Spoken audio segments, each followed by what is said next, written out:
அனைவருக்கும் வணக்கம். புரட்டாசி மாதத்தில் நாம் செய்ய வேண்டியதும் மற்றும் செய்யக்கூடாதவை என்னென்ன அப்படிங்கிறத இந்த பதிவில் பார்க்கலாம். நம் செல்வந்தராக வாழ வேண்டும் அப்படிங்கிற ஆசைப்படுபவர்கள் அனைவருமே இந்த புரட்டாசி மாதத்தை மிஸ் பண்ணிடாதீங்க. பெருமாள் கூறிய மாதம் புரட்டாசி மாதம்.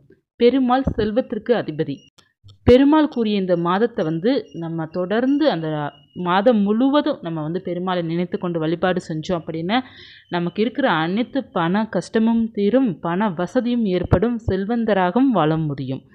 தொழில் வைத்திருப்பவர்கள் அனைவருமே கட்டாயமாக வழிபட வேண்டிய முக்கியமான தெய்வம் பெருமாள். மற்றும் எல்லோருமே வழிபாடு செய்ய வேணும். நிறைய பேருக்கு பெருமாள் குல தெய்வமாகவும் இருப்பாங்க, இல்லை பெருமாளோட இஷ்ட தெய்வமாகவும் இருப்பவர்களும் சரி, இல்லை நான் இதுவரை பெருமாளை வழிபாடு செய்ததே கிடையாது, நான் வழிபாடு செய்யலாமா அப்படின்னாலும் சரி, அனைவருக்குமே பெருமாள் அன்றாட அந்த புரட்டாசி மாதம் முழுவதும் அனைவருமே நீங்கள் தினமும் வழிபாடு செய்வது ரொம்ப நல்லது. முக்கியமாக சனிக்கிழமை பெருமாள் கூறியது சனிக்கிழமை அன்று பார்த்தீங்க அப்படின்னா நம்ம கட்டாயமாக வழிபாடு செய்யணும். தலிகை போட்டும் வழிபாடு செய்கிறவங்களும் இருக்கிறாங்க, அல்லது நம்ம பெருமாளுக்கு ஒரு தீபமாவது ஏற்றி வைத்து வழிபாடு செய்கிறதும் இருக்கிறாங்க. இன்னும் அந்த புரட்டாசி மாதத்தில் நீங்கள் செய்கின்ற ஒவ்வொரு வழிபாடும் உங்களுக்கு நல்ல பலனை கொடுக்கும். இந்த புரட்டாசி மாதத்தில் எப்படி வழிபாடு செய்யணும், எந்த பொருள் வைத்து வழிபாடு செய்யணும் மற்றும் செய்யக்கூடாது என்ன அப்படிங்கிறத பார்க்கலாம். பெருமாளுக்கு நீங்கள் பூஜை பண்ணுறீங்க அப்படின்னா கட்டாயமாக துளசி வேண்டும். துளசியும் பச்சை கற்பூரம் இல்லாமல் புரட்டாசி மாதத்தில் இருக்கிற பூஜை நமக்கு முழுமையாகாது. ஏன்னா பெருமாளுக்கு பிரியமானது பார்த்திங்கன்னா துளசி தான். நமக்கு நல்ல ஒரு பண வசியம் வேண்டும் அப்படின்னா நம்ம பச்சை கற்பூரம் பயன்படுத்த வேண்டும். பெருமாள் பாதத்தில் அன்றாடம் நீங்கள் பச்சை கற்பூரம் வச்சிங்க அப்படின்னா உங்களுக்கு நல்ல பண வசதி ஏற்படும், கட்டாயமாக ஏற்படும். தினமும் ஒவ்வொரு துண்டு நீங்கள் பெருமாள் பாதத்தில் பச்சை கற்பூர துண்டு வச்சுருங்க, ரொம்ப நல்ல பலன் கிடைக்கும். அப்படி இல்லை என்றால் நீங்கள் இதே போல் செய்து பாருங்கள். பெருமாள் படத்திற்கு நல்ல துளசியால் அலங்காரம் செய்துட்டு, மல்லிகை பூக்களால் அலங்காரம் செய்துட்டு, நீங்கள் நெய் தீபம் அந்த 30 நாளும் பார்த்திங்கன்னா நெய் தீபம் ஏற்றுங்க. நெய் தீபம் ஏற்றி வைத்து ஏலக்காய் மாலை இருக்குது பார்த்திங்களா, அதை ஒரு மாலையாக நீங்கள் கட்டிக்கோங்க. 21 எண்ணிக்கையில் மாலையாக கட்டி புரட்டாசி 1ஆம் தேதி பெருமாள் கழுத்தில் போட்டு இந்த 30 நாளும் அந்த மாலை அப்படியே இருக்கட்டும். இல்லை அப்படின்னா வாரம் ஒரு முறையே நீங்கள் மாற்றிக்கொள்ளலாம். ஏலக்காய் மாலை பெருமாளுக்கு உகந்தது. துளசியும் ஏலக்காய் கட்டாயமாக வைத்து நீங்கள் ஒரு பஞ்ச பாத்திரத்திலையோ அல்லது ஒரு டம்ளர்லேயோ சுத்தமான தண்ணீர் விட்டு கொஞ்சம் பச்சை கற்பூர துண்டும் துளசி இலையும் போட்டு நீங்கள் அந்த தண்ணீரை தினமும் நீங்கள் பெருமாள் பாதத்துக்கிட்ட வச்சுருங்க. நிச்சயமாக உங்களுக்கு கேட்ட வரங்கள் அனைத்துமே தருவார். மற்றும் உங்களுக்கு நல்ல ஒரு பண வசதியை அவர் கட்டாயமாக தருவாருங்க. பெருமாளுக்கு நீங்கள் வழிபாடு செய்ய உங்கள் வாழ்க்கையில் நிச்சயமாக முன்னேற்றம் இருக்குது. பணம் வேண்டும் அப்படின்னு நினைப்பவர்கள் அனைவருமே பெருமாளை வழிபாடு செய்யுங்க. எல்லா கடனும் உங்களுக்கு தீரும். பண வசதி மகிழ்ச்சி அனைத்தையும் கொடுக்கக்கூடியவர். கணவன் மனைவி ஒற்றுமையாக வாழணும் அப்படின்னாலும் பெருமாள் வழிபாடு வேணும். மாதத்தில் ஏதாவது ஒரு சனிக்கிழமையோ அல்லது உங்களுக்கு எந்த நாள் உகந்ததாக அமைதோ அந்த நாளன்று ஏதாவது ஒரு நாள் மாதத்தில் அந்த மாதத்தில் ஏதாவது ஒரு நாள் மாவிளக்கு தீபம் பெருமாளுக்கு ஏற்றி வைத்து வழிபாடு செய்யுங்க, ரொம்ப நல்லது. ஏன்னா பெருமாளுக்கு மாவிளக்கு தீபம் ஏற்றி வைத்து வழிபாடு செஞ்சோம் அப்படின்னா நம்ம கேட்ட வரங்கள் நடக்கும். இந்த புரட்டாசி மாதத்தில் நீங்கள் ஒரு மாவிளக்கு தீபம் ஏற்றி வைத்து வழிபாடு செஞ்சீங்கன்னா அடுத்த புரட்டாசிக்குள்ளே உங்களுடைய வேண்டுதல் நடைபெறும். ரொம்ப அற்புதமான வழிபாடு இந்த மாவிளக்கு தீபம் வழிபாடு. நம்மளால் முடிந்த அளவுக்கு பெருமாளை தினம் தினம் அவருடைய நாமத்தை சொல்லி வழிபாடு செய்யணும். தினம் தினம் பார்த்தீங்க அப்படின்னா அவருடைய சுப்ரபாதம் மற்றும் அவருடைய பாடல்கள் நிறையா இருக்குது. பெருமாள் பாடல்கள் நிறையா இருக்குது பார்த்திங்களா.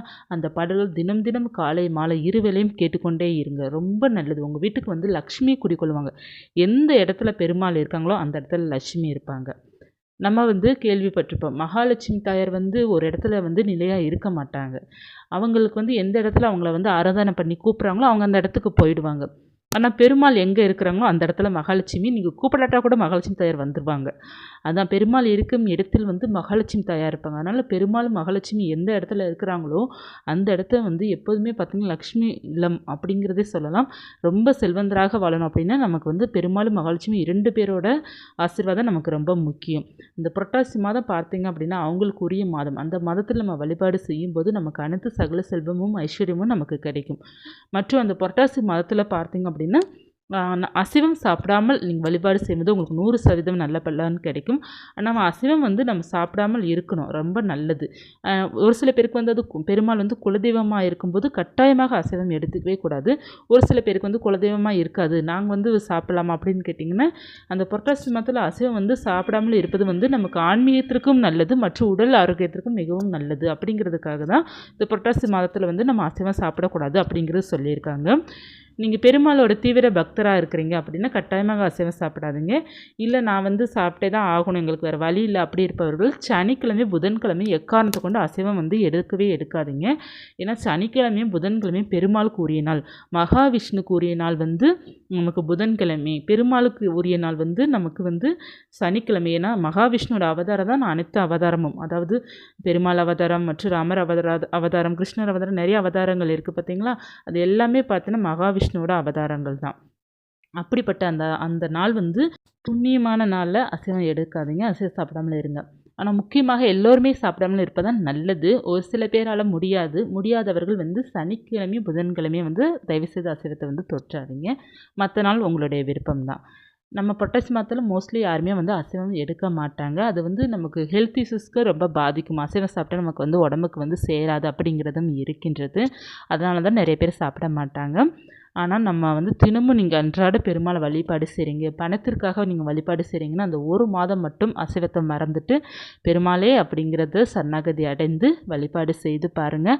மற்றும் உங்கள் வீட்டு பக்கத்தில் வந்து பெருமாள் கோவில் இருக்குது அப்படின்னா சனிக்கிழமை கட்டாயமாக போயிட்டு வாங்க. துளசி மாலை வாங்கிட்டு போயிட்டு பெருமாள் கழுத்தில் போடுற மாதிரி நீங்கள் வந்து ஐயர்கிட்ட கொடுத்து நீங்கள் போட சொல்லுங்கள். நிச்சயமாக பார்த்தீங்கன்னா பெருமாளோட ஆசீர்வாதம் உங்களுக்கு கட்டாயமாக இருக்கும். பெருமாள் கோயிலுக்கு நீங்கள் போயிட்டு வந்தாலே உங்களுடைய வாழ்க்கை வந்து நிச்சயமாக மாறும். புரட்டாசி மாதத்தில் ஏதாவது ஒரு சனிக்கிழமையாவது நீங்கள் கோவிலுக்கு போயிட்டு வர்றது உங்களுக்கு நல்ல மாற்றங்கள் உங்களுக்கு இருக்கும். ஒரே ஒரு எளிமையான மந்திரம், ஓம் நமோ நாராயணா. இந்த மந்திரத்தை மட்டும் நீங்கள் வந்து அந்த 30 நாளும் சொல்லிக்கிட்டே வந்தீங்கன்னா போதும், அவருடைய அனுகிரகம் பரிபூர்ணமாக இருக்கும்.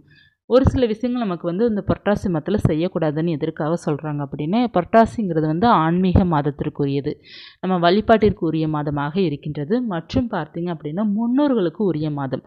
அதாவது நமக்கு மகாலயபட்சம் வந்து பார்த்திங்கன்னா புரட்டாசி மாதத்தில் தான் வரும். மகாலயபட்ச அமாவாசை. முன்னோர்களுக்கு உரிய மாதம் ஆடி, புரட்டாசி மற்றும் தை. இந்த 3 மாதம் முன்னோர்களுக்கு உரிய மாதம். இந்த மகாலயபட்ச அமாவாசை அப்போ பார்த்திங்கன்னா இந்த 15 நாள் வரும்னு நினைக்கிறேன்.